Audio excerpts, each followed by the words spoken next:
So tonight we're going to discuss entity framework and link. So, and not in that order, actually. But more important, entity framework is the more important part of what we're going to do.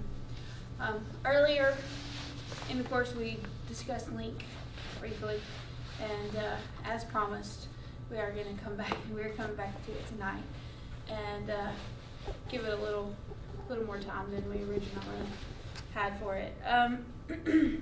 So link is just a method to query your different types of data sets using the same syntax, and we discussed this before.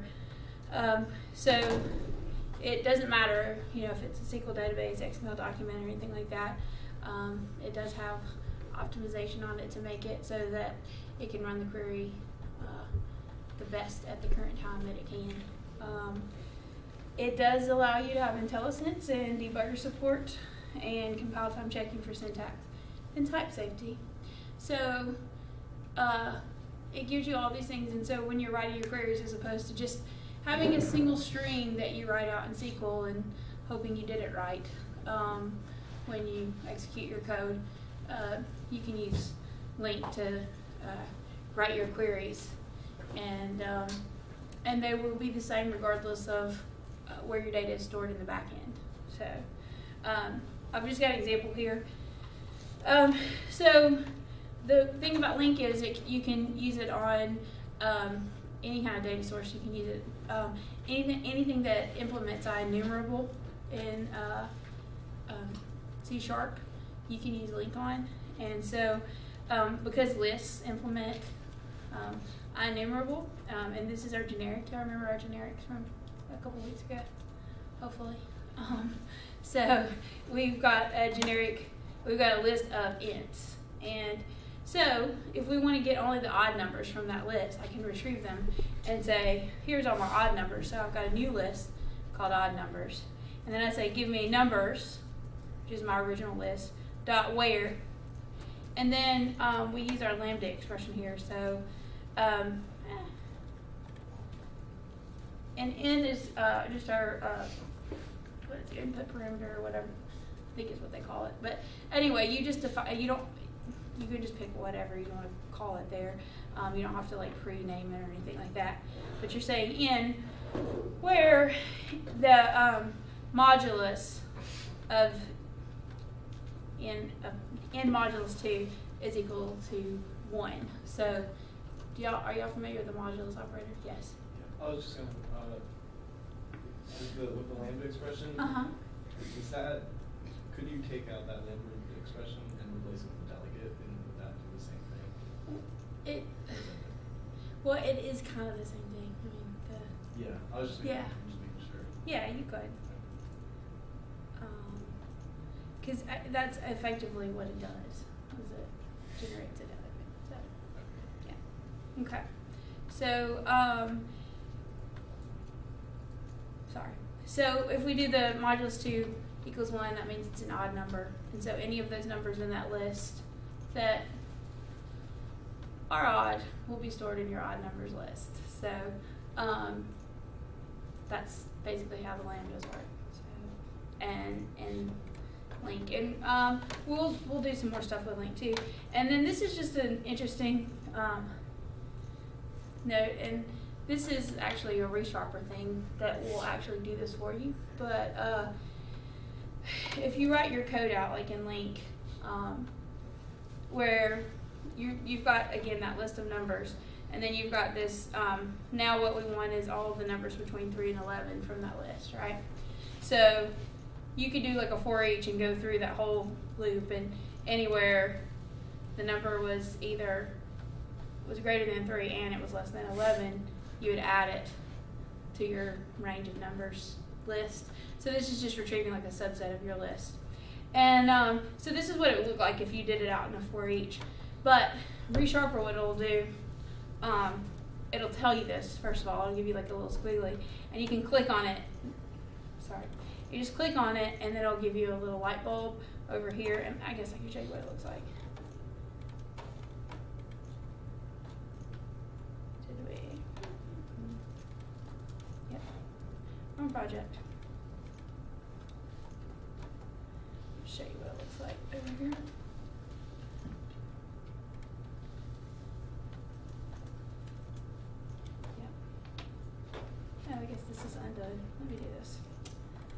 copy the old code from our PowerPoint.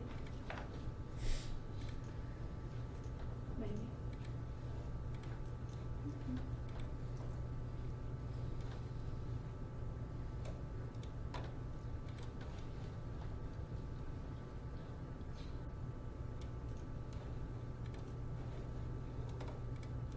If I can get a hold of it, sorry.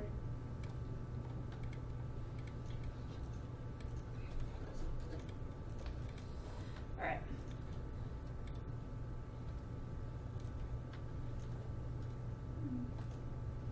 I didn't get a hold of it.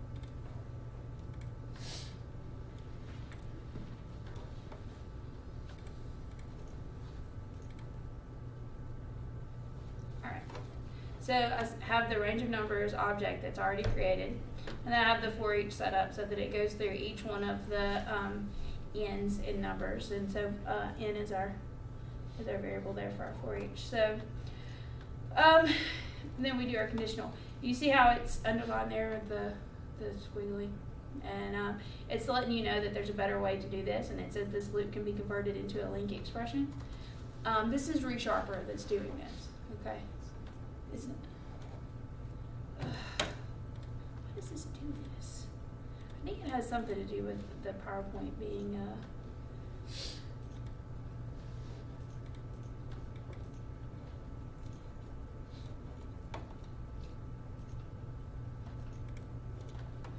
there's just a way that I can fix it so that it never does that again.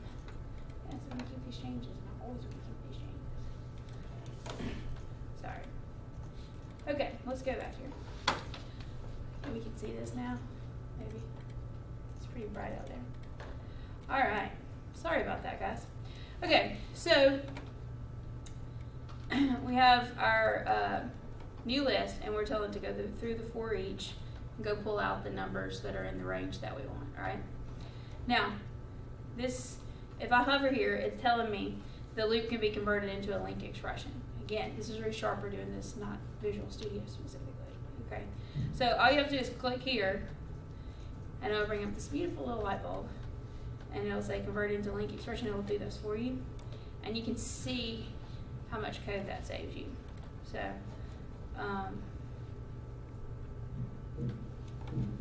get back into my slideshow, and that's just the same thing that we have here. I was just showing the difference between 2 lines of code as opposed to, what is that, like 5, I guess, or something like that. So link is going to shorten your, when you have to go through any kind of enumerable item where you're going through a whole bunch of stuff like that. So it just makes your code a lot more readable. So, and ReSharper is really good for helping you out with stuff like that. Like, especially, I don't know, to me, sometimes it's easier to think about what I'm doing and look at it and then write it out, but then let ReSharper fix it for me, I guess. I don't know about you guys, but I think most programmers I know really enjoy anything being done automatically for them. So, as long as they know the theory behind it, that's fine. All right, and lambda expressions, and we just looked at a couple of those. They're it's just an anonymous function that you can use to create delegates or expression tree types. It allows you to write your method in the same place that you're going to use it. And one thing to keep in mind, they should be short, and anything that's overly complicated is going to make it difficult to read, what it's doing. So if your lambda gets so complicated that just looking at it you can't really tell, it's probably best to just stick with printing stuff out the long way. For anybody else coming to support your code, I'm sorry, the sun is directly in my eye. So anybody else coming into your code after the fact, you want to just make it so that it's readable. I mean, and obviously there's always going to have to be that balance between readability and functionality, but you need to weigh that. I mean, that is something to consider, is how easy it is for somebody else to read your code, because we all work in teams here, and we actually did some testing on some stuff. There was some code that had already been written, and we were looking at it. It was what it was doing was extremely elegant. It was an awesome thing, but to explain it to anybody else that was coming on to the team was actually going to take longer than it was to just do something simpler and easier to read. And the benefit of it wasn't so great that it would ever, it was like, oh, that's really cool, good to know that that works and how to do that. But for what we're using it for, the difference in the speed didn't make that much difference. So we decided that our programmer time was more important than the computer time for the transaction. So do keep that in mind when know that all these tools are there, but use them where appropriate, I guess is the best way. And I mean, you'll see lambdas and your link all over the place now. So in any case, so we're going to be using those tonight when we deal with our database. We're actually going to get our database to do stuff now, so I know everybody will be really excited instead of like me going, so when we finally get the data stuff working, that'll actually do something. And so that's tonight. Tonight we're actually going to get our data stuff working. So the first thing we're going to talk about is object relational mappers, and shortened to ORM. And it's a programming technique for converting data between incompatible type systems in relational database and object-oriented programming language, that's your wiki definition of it. So it wraps your tables or stored procedures in classes that you can interact with your database using methods and properties of objects rather than SQL statements. Okay, so simply put, it's just a layer of abstraction over your database. So we'll use the one that we're going to use in our projects is Entity Framework. That's the object relational mapper that we're going to do. So this just helps us to deal. Hopefully you're comfortable in object-oriented programming already. So since that's how we do everything else, this will give us that layer of abstraction so we can deal with all of our data objects the same way. Okay. Additionally, your object relational mapper will help you handle, like if you had a different backend, your code wouldn't have to change. So they handle a lot of that stuff for you. So just dealing with like data migration and things like that. So again, Entity Framework is the one that we're going to be dealing with tonight. So have you guys used Entity Framework? Just a little bit at all? Oh, okay, well great. Well, we have a rather in-depth walkthrough of it, and I've got slides to kind of step you through it, because this isn't stuff that's just like, oh, that's how you do it and it's real easy. It's like click here, click here. It's a detailed list of things, and I didn't get tonight's slides up, but I'll do that before I leave tonight. I'll go ahead and upload the slides, so if you're working on it, you'll have those slides available as you go through and set Entity Framework up in your projects. So so it is an object relational mapper, and it was built specifically for .NET.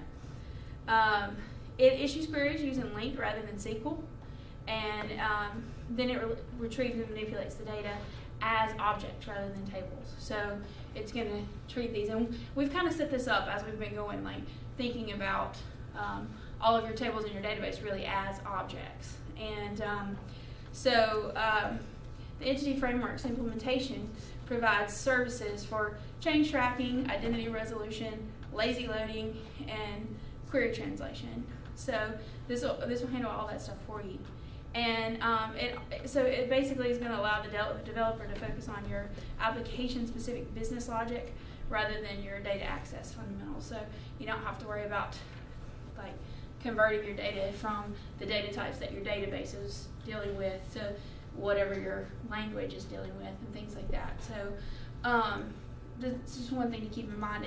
It's kind of doing some of the heavy lifting background work for you, so you can focus on what your specific application needs to be doing rather than the kind of things that everybody's dealing with when they're dealing with a database. So let's start with these steps. And the first step that you need to set up when you start doing your database, you need to make sure you have a reference to Entity Framework inside the model project. So you have, you guys should have already created or set up your projects the other night, Monday night, so that you had one project with your service, one project with your model, and one with your MVC project, all in one solution, right? Hopefully. Maybe. That's where we should be with our assignments in any case. So if not, we want to do that. And I'm going to switch over into CodeView. I've already added the entity framework here, but if you need to add it, this is what you would do. You go into Tools, and we're going to go into NuGet Package Manager and select Manage NuGet Packages for your solution. Okay, and this will work for any of your packages that you're dealing with later, but specifically right now we're gonna deal with entity framework. So if yours doesn't pop up automatically, you can search for it, just type entity, and it should pull it up and select it. Now I've already installed it, so yes. Is it supposed to be up there? Or Yes, it is. Every single time. Sorry guys, sorry.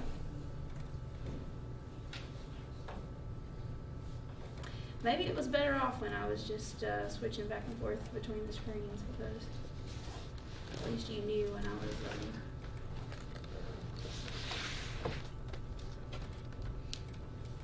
Is there a way to lock this so that it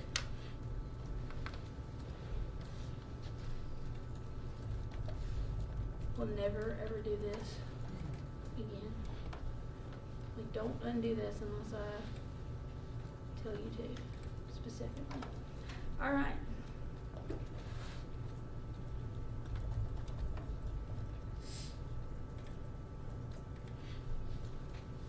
Sorry. Thank you for paying attention to what I'm doing up here. Okay, so let's start over. We'll go to Tools in the menu and down to the NuGet Package Manager, and we're going to manage NuGet packages for our solution. And again, here you can search if you're looking for the entity framework. You can spell it correctly. All right, and so if I select entity framework, mine says manage here because I have already installed the entity framework for this particular project. But if you don't, it'll just say install, and so you can click on it. And when you do, it's going to populate this. I would recommend go ahead and adding it to your services project and to your model project. You don't need it in your MVC project, but you want it in the services and the model project. Okay, and so you go ahead and add it, and then it's going to put that reference in your project. You can see your entity framework reference there, and then there should be one in your model as well. So your model and your service will both have the entity framework reference, and that way you'll have access to them as you go. Pull this up over here, and I can switch back and forth without doing that business with changing my screen.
So following through with that, so we added our reference to our entity framework. Now we also want to make sure that we set our service project as your startup project. So if you need to do that, and this is so that we can do the migrations on it later. But anyway, right click on your service project, and then there's a menu item to set as your startup project. You're not going to leave it that way, but we will need it set up that way initially while we deal with some of the entity framework stuff. So set that as your startup project. The next thing that you want to do is you want to add a connection string to the database in your service project's web config. So what you're going to do is you right click on the service project and go to settings and then add connection string. And hold on, I'll show you what that looks like over here. So we'll go here, right click on it and go down to properties and settings. Setting. Yeah.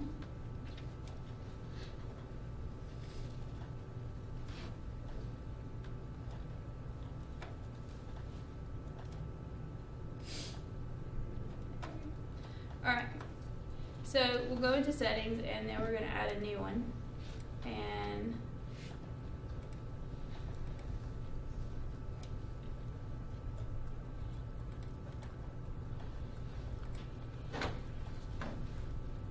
this one is going to be connection, and we're going to do a connection string, and we'll leave that as application, and that. Okay. Here, when we click on the our ellipses there, we pull this up, and we're going to put our. Did we ever decide if we were able to connect to this? Yeah. Oh, you mean here? Huh? You mean here? Yeah. So you'll put in your server name and use SQL Server. So we're still using that same user and password. And then you will want to select the database.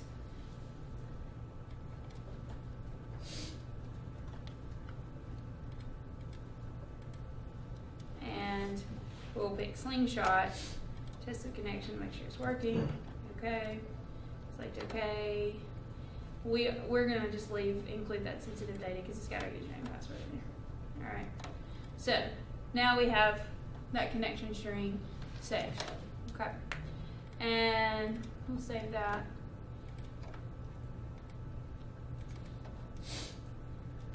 And now we have this extra connection because I added it twice. And we went ahead and you will probably want to go ahead and just rename your name of your connection string to reflect your context. So you guys, like, depending on your project, it'll probably be like address book context or something like that.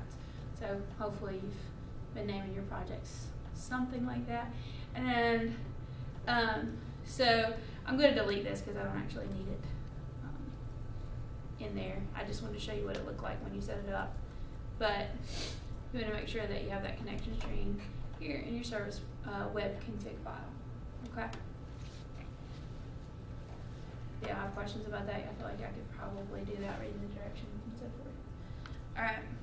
Once that's done, then you actually want to go here to your model project and create a folder called VAL, which stands for your data access layer.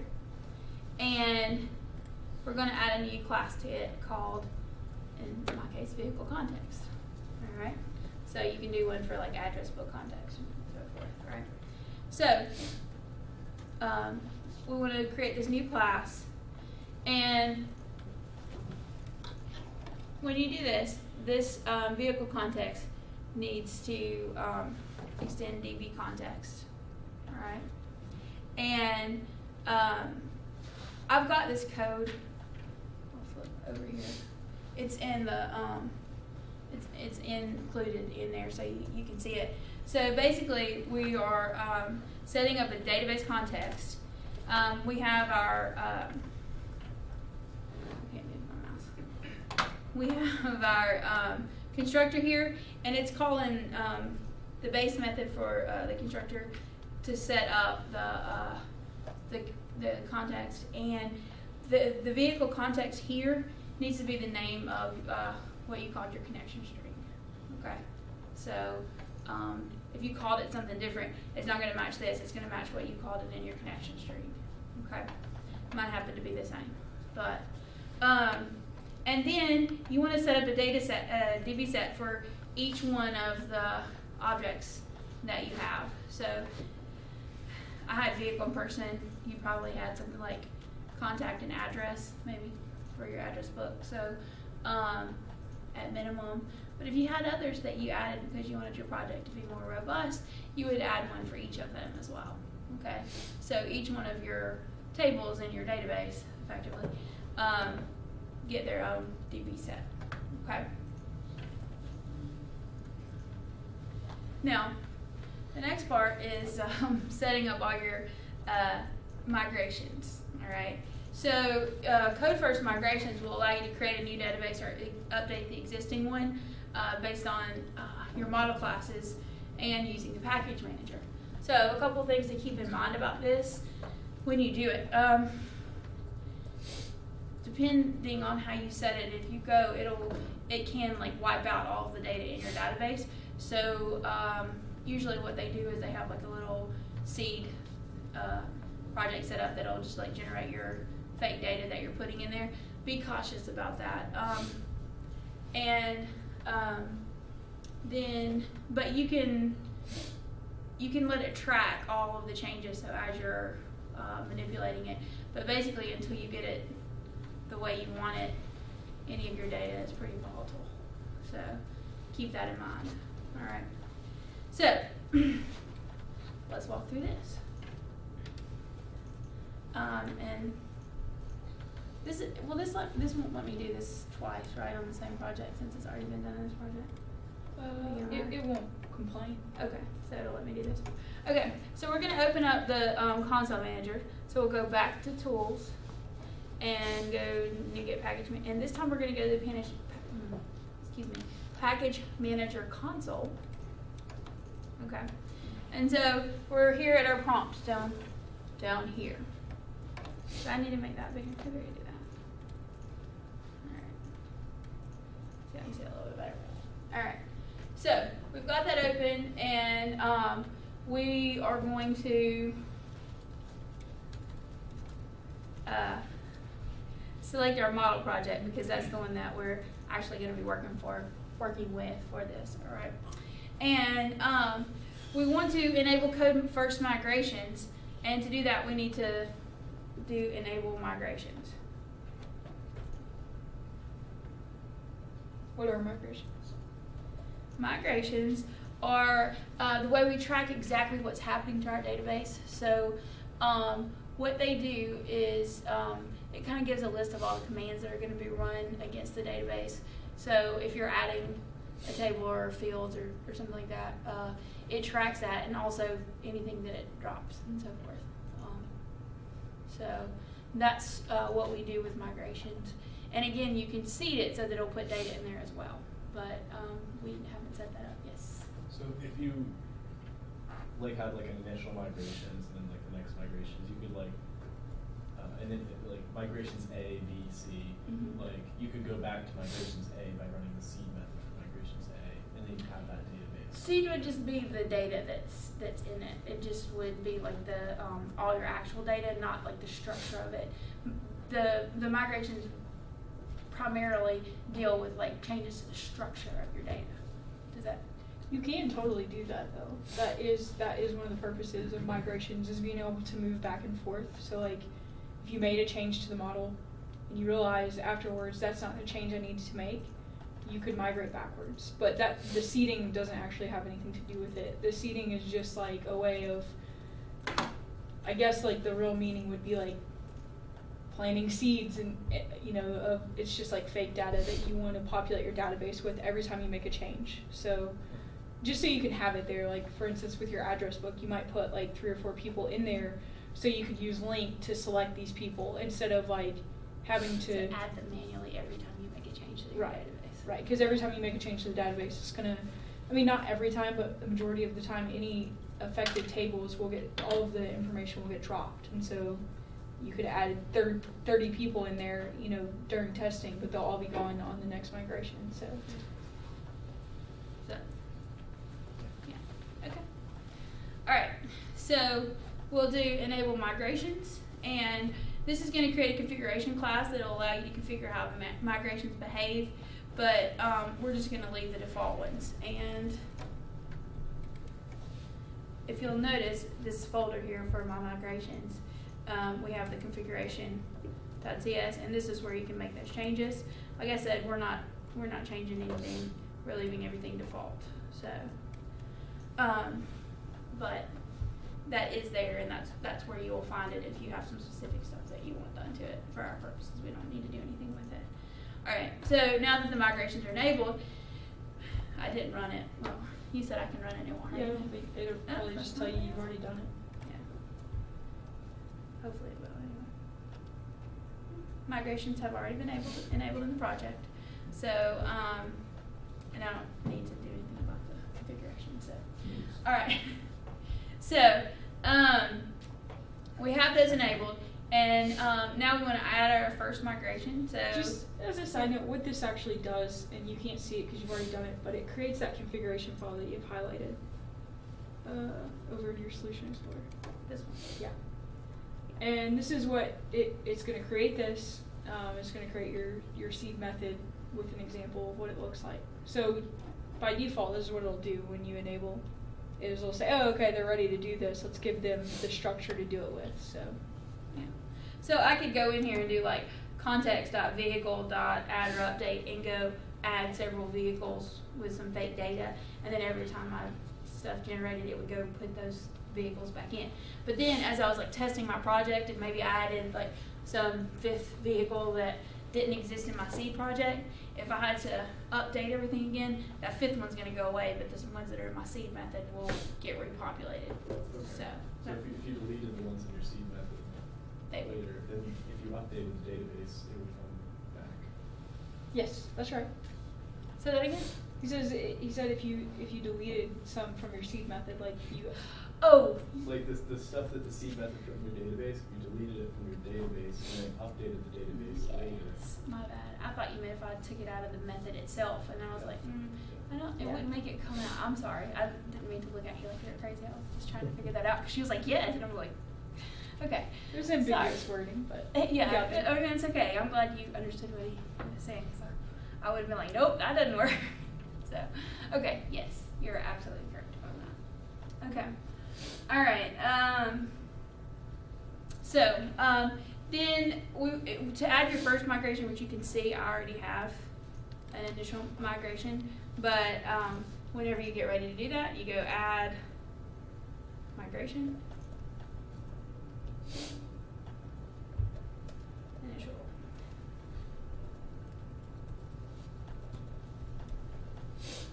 And is this going to just tell me that that one already exists, or like when you add migrations, do you have to give it a new name every time? Yeah, I think it might complain about the name.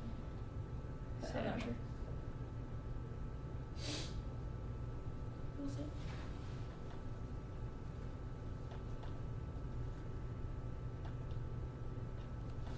Sometimes this takes a minute. Usually when we're having that server connection.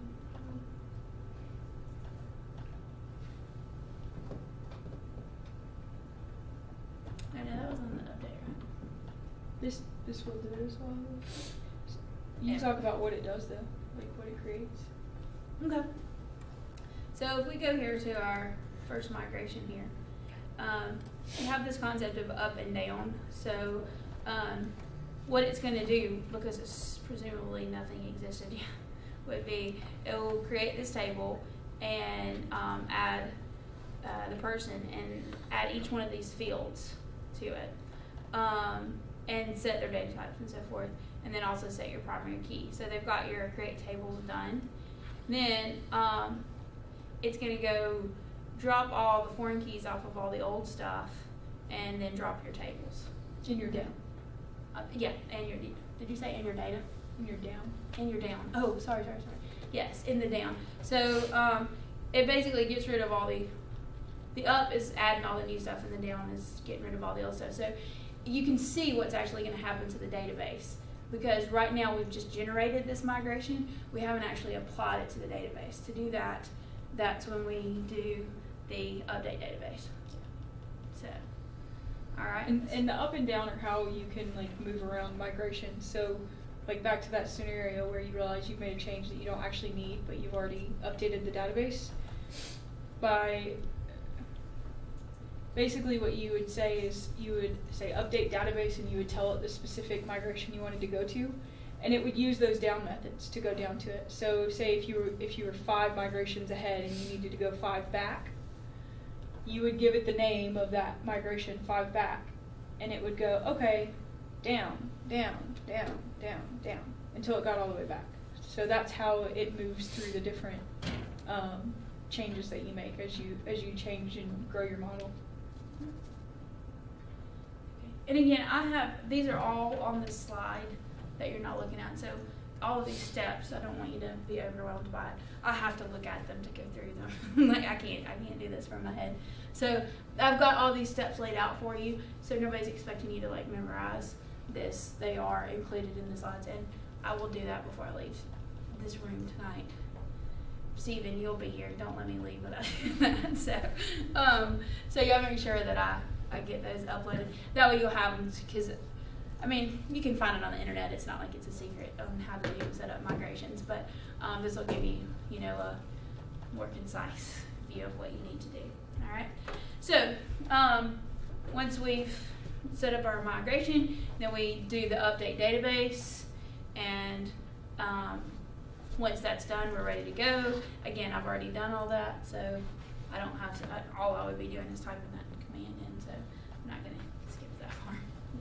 As a cool side note, because this will definitely help when you're debugging, we've run into it multitudes of times using any framework. Anytime you're running those commands, specifically with the migration,